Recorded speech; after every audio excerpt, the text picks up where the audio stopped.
Good afternoon. My name is Carlos Padilla, and today I will be giving a tutorial on a website called MyFitnessPal. This is a very useful website that allows individuals to track their activity, their physical activity, as well as track their daily nutrition and compare that to the recommended daily values for their nutrition as well as the recommended daily values for physical activity. Alright, so we're going to begin. You can log in with Facebook, which is pretty easy to do. Almost everybody has Facebook. Or you can just do it the old-fashioned way with username and password. So I already have an account, so I'm going to log in.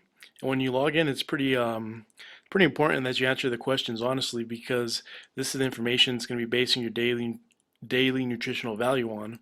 So it's going to ask quick questions: your weight, your height, your physical activity, how much physical activity you normally get, if you're moderate, vigorous, if you your birthday, just basic questions. It's pretty important you answer those truthfully.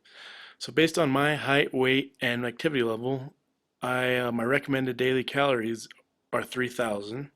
So I'm going to give you a quick lesson on how to insert food into this tracking system. This is actually a really nice system, and there's a huge list of items you can actually look for. Let's see. So we're going to log in, and this morning for breakfast, I had a banana. So I'm going to search for that. And there we go, one banana, one serving. We're going to add that to our food diary, which we will later be able to look at and compare with our physical activity, which is really nice. So we're going to add another item. I had milk, so we're going to search for that. So there we go, 1 cup. And with that milk we had cereal. I had cereal. So we will add one more, Frosted Flakes.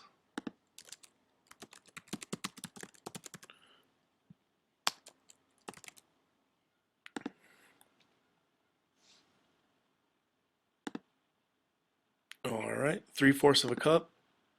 So that was the breakfast I had.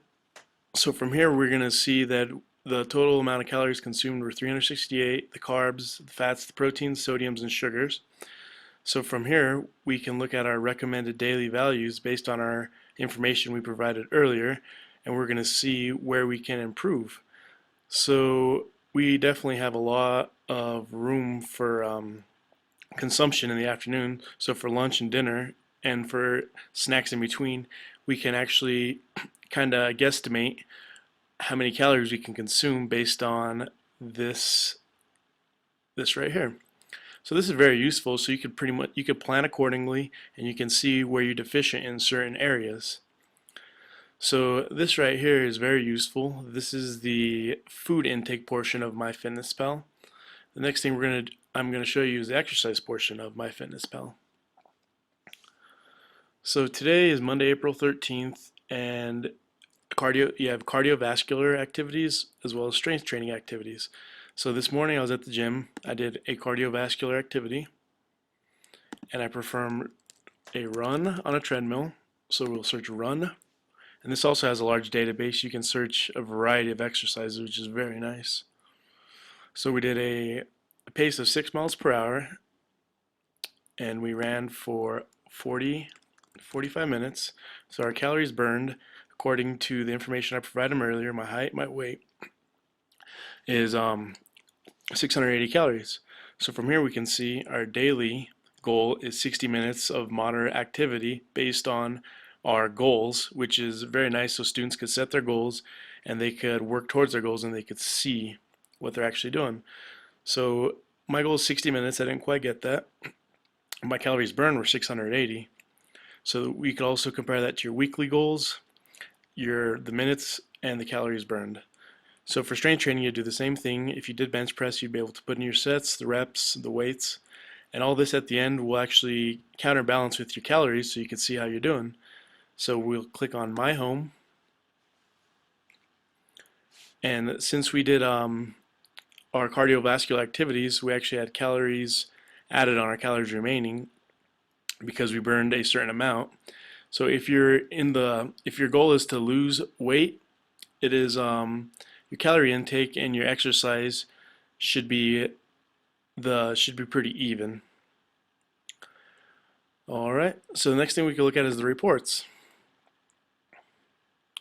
So this is a pretty nice feature as well. You're able to look at, say you want to see how your protein consumption was over the week compared to your daily recommended values. You could actually look and it'll show you the recommended values and your actual intake. Right now we don't have anything, we don't have a whole week logged, so we really can't see, but if you have a whole week logged, it actually shows you where you're deficient in certain categories, which is also very nice. Overall, this is a very nice app that's useful for many students or any individuals who are looking to track their activities and track their food consumption and compare it to the recommended daily values. In the future, I could see myself using this in the classroom and helping students achieve their goals through technology. Thank you very much.